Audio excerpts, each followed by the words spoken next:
Hello Reciters, welcome back to the channel. Now today we've got a lot to talk about. I want to talk about how the UK has turned into this financial nightmare.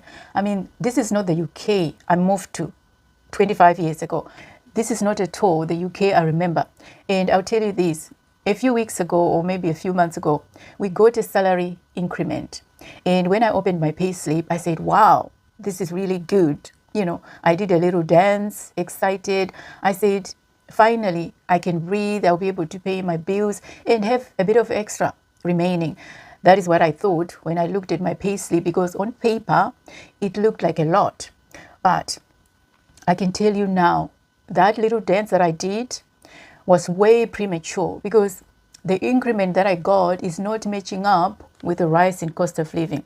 Because just this Monday, I got an email first thing in the morning telling me that the water is due to rise in April. I mean, I knew it was going to go up, but receiving the email telling me by how much it is going to rise, yeah, it just sent my head into a spin. I was like, again, another bill has gone up again. And also the gas bill as well. It went up months back, and I also know that it is set to go up again at some point. So yeah, this is the reality that we're living in. Like I always say, when I came to the UK, £50 was a lot of money. I could do a lot with £50. I would go to the supermarket, fill the trolley. That was like enough to take me through at the very least 2 weeks, depending on what I put in the basket. Nowadays, I can hardly fill my gas tank with £50. It is nothing. A few weeks ago, I made a video talking about how I struggle with my gas and electricity bill because I don't like the cold. Yes, there are things that we can do to make sure that you stay warm. You can wear a jumper. If you're at home, you're not doing anything, have a blanket, use the hot water bottle. I know all those tricks. I mean, I do it. But here's the reality. You might be using a hot water bottle to keep yourself warm, but that can only take you so far. At some point, you have to put the heating on. But now, with these bills that keep going up, it has come to a point where you're having to choose between heating and food. It has come to that. Mind you, it is not just the water bill or the gas and electricity. It's everything else. It's the rent, it's the mortgage payments.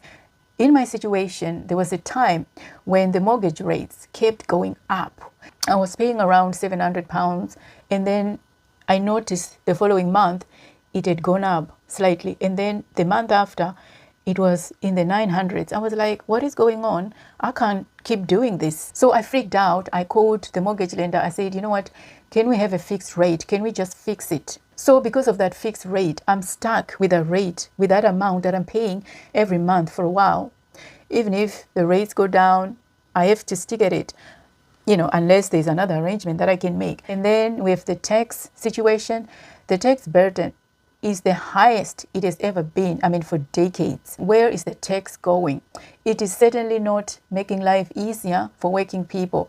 Even people with good jobs, they are struggling. They are also crying with these bills. They are having to cut back on meals, on the heating. They are having to look after the pennies, like to really keep an eye on those pennies. I went to the shop the other day, to the supermarket, to buy my groceries, and I was calculating. I had the calculator in my hands just to make sure I don't go above my budget. I was never like that. But these days, sometimes, my daughter's like, you know what, this is too much.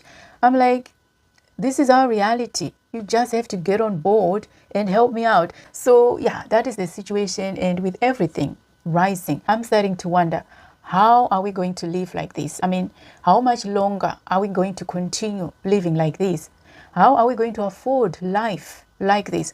It's not as if, I'm at a position where I can say, you know what, I'm going to up and leave. I'm not in that position. I'm not a millionaire. For you to be able to make those kind of decisions, to say, you know what, I'm leaving the UK, I'm going somewhere else, I'm going to Dubai, I'm going to Thailand, where I can afford to look after myself. You need to have your things sorted out. You need to have some kind of financial freedom, or at the very least, you must have something set up. Those are not the kind of decisions that you just make. And there are other things to consider as well. Your living situation, your circumstances. family and all that. I mean, when I think about this struggle with the bills, the rise in cost of living and so on, I feel sorry for people with kids. Considering how everything is going up, I'm thinking, how are people with children, those people who need to take their kids to the childminder, to the nursery, how are they coping? Because I certainly remember during the time when my child was still young and I was taking her to nursery, I was taking her to the childminder. I remember how much I was paying. Back then, it was a lot because I remember I was struggling. And now, with everything going up, with the bills, rent and everything, I'm wondering, how are these people coping? I mean, if you've got a child and you take them to the childminder, you take them to nursery, can you please share with us, how are you coping? Honestly, my heart goes out to you because I know exactly what it's like. And here in the UK, it's not like Africa where you can just leave your child with your neighbor. You don't have to think about childcare. I mean, in Zimbabwe, we certainly don't worry about childcare. This is something that doesn't even arise because you can just leave your child with your next door neighbor and it's not even an issue. You can leave your child with relatives and so on. I know we do that here, but in this country, things are a little bit different. For you to leave your child with someone, you have to make arrangements. People work and they work long hours, they work nights and so on. I remember leaving my child with someone who was coming from a night. That's how desperate things got sometimes, and this is real life. I mean, there were people who were kind enough to help me in that way, and yeah, I'll forever be grateful. So yeah, it is not easy for parents. And another group of people as well I feel for are people who are looking to buy their first home. If you're an immigrant and you want to buy your first home, first of all, you have to worry about the mortgage requirements. It is not just about, having the money, raising the deposit and all that. You have to actually make sure that you have that paperwork in order. Because if you're an immigrant nowadays, with everything being tightened up, you need to make sure that your paperwork is in order, and also you have to think about your credit score. And if you've just relocated maybe in the last few months, then it takes a while as well to build a credit rating, to build a good credit score. It's not something that happens overnight. If you're a first-time buyer and you're thinking about buying a home, there's a lot to consider. That paperwork, raising the deposit, and with the rates, the mortgage rates, the conditions as well, even for natives of this country. So there's a lot that is going on. And also, according to the numbers, a lot of first-time buyers are struggling, especially to raise that deposit. And it is said that many are having to rely on mom and dad's bank. That is, if you're fortunate enough to have parents who actually have the money to give you. So the reality is life is becoming harder and harder for everyone. Not just immigrants, for everyone, but especially for immigrants, because we've got other challenges, unique challenges that we have to deal with. And if you're an immigrant, maybe you are like me, you come from Zimbabwe, you might be thinking, you know what, things are becoming tough here. I might be better off going back home. Then you have to ask yourself, will you be able to afford life there? Because there are also other challenges to consider. Because here's what I realized, sometimes when things get hard, we might get emotional. I know I've had moments where I thought, you know what, I can't do this anymore. I want to go back home. It happens when life gets tough. You have those emotional moments where you're not thinking rationally, but making the decision to go back home, it requires planning, like real planning, careful planning, because those people who have managed to relocate back home, who are going home right now, they have planned. They didn't wake up one day thinking, I'm going home. It took years of planning, thinking things through, and, taking the action, not just thinking about it, but real action. So that is the challenge. I've made a video talking about the reality of moving back home, the things you need to think about. How are you going to make the money? How are you going to survive? Do you have a place to stay? A lot of things. Healthcare as well comes into the mix. You have to think about the healthcare. I mean, that's another video, but basically what I'm saying is, what are your options? What are you to do? I mean, right now, all I can say, realistically speaking, at the moment, there's really nothing you can do. If you can find a better job that pays more, that is an option. Resilience is an option. You just have to be resilient.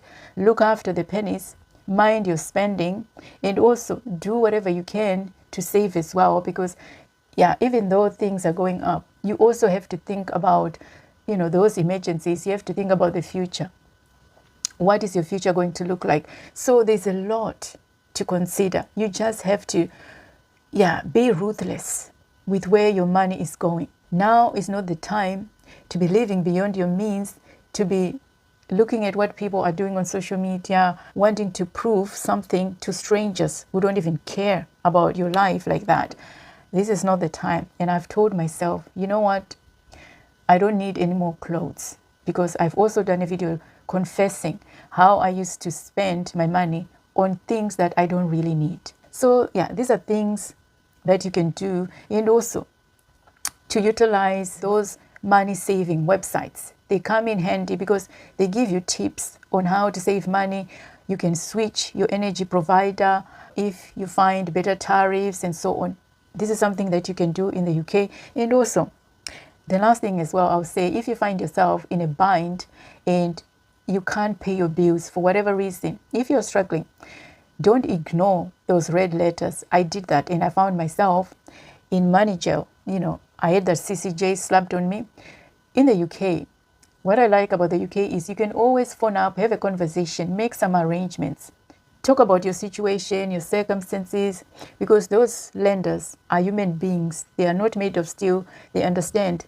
You can explain your situation, ask for an extension. Another thing as well you can consider is consolidating your debt. You can put your debts together, but it doesn't apply to those essential bills, your mortgage and things like that. It only applies to things like credit cards and so on. You can put all your other debts, your loans, credit cards together to come up with an arrangement where you can pay something that you can realistically afford every month. So this is an option. I mean, there are options. So the main message is, don't ignore your situation. Don't ignore. Face things. And also, you can go to the Citizens Advice Bureau. They'll be able to advise you on what to do. So yeah, there's help out there. There's help. So yeah, this is what I wanted to say in this video. How are you coping with the bills? How are you managing? Please feel free to share with us in the comment section. I'll see you next time. Take care.